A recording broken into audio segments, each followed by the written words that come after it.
বজালী জিলা আৰক্ষীৰ উদ্যোগত আৰু ভট্টদেৱ বিশ্ববিদ্যালয়ৰ সহযোগত পথ সুৰক্ষা সজাগতা সঘনাই বজালী অঞ্চলত হৈ থকা দুৰ্ঘটনা ৰোধ কৰাৰ উদ্দেশ্যে এই পদক্ষেপ বজালী জিলা আৰক্ষীৰ ভট্টদেৱ বিশ্ববিদ্যালয়ৰ দ্বাৰা মোকাভিনয়ৰ অনুষ্ঠানৰ জৰিয়তে হেলমেট পৰিধান নকৰা মটৰচাইকেল আৰোহী অথবা ছিট বেল্ট ব্যৱহাৰ নকৰা বাহনৰ চালকসকলৰ আৰু সুৰাপান কৰি গাড়ী চলোৱা প্ৰতিজন ব্যক্তিক উদ্দেশ্যি বজালী আৰক্ষীৰ অভিনৱ পদক্ষেপ বিগত প্ৰায় এমাহত 5ৰ পৰা 6জনকৈ লোকে মটৰচাইকেল অথবা চাৰিচকীয়া বাহন দুৰ্ঘটনাত পতিত হৈ অকাল মৃত্যুক সাৱটি ল'ব লগা হৈছিল। News desk report digital Assam live.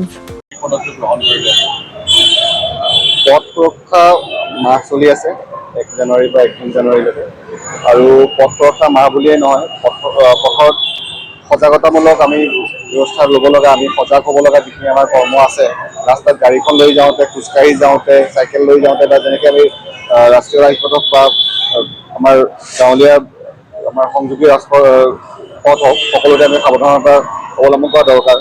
আমি দেখি আহিছোঁ দুৰ্ঘটনাৰ ফলত কেনেকৈ মূল্যৱান আমাৰ জীৱন বহুত নোহোৱা হৈ গৈছে, বহুতৰে সমানিশা নামি আছে জীৱনলৈ। গতিকে তাৰে এটা সজাগতামূলক আমি অনুষ্ঠান হিচাপে ভট্টদেৱ ইউনিভাৰ্চিটিৰ ছাত্ৰ ছাত্ৰীসকল আছে তেখেতসকলৰ সহযোগত আমাৰ উদ্যোগত ওদালগুৰি আৰক্ষীৰ উদ্যোগত আজি মোকাভিনয়ৰ যি অনুষ্ঠান তাত আমি এটা অনুষ্ঠান কৰিব চেষ্টা কৰিছোঁ। ইয়াৰ দ্বাৰা এটা বাৰ্তা দিয়াব চেষ্টা কৰিছোঁ।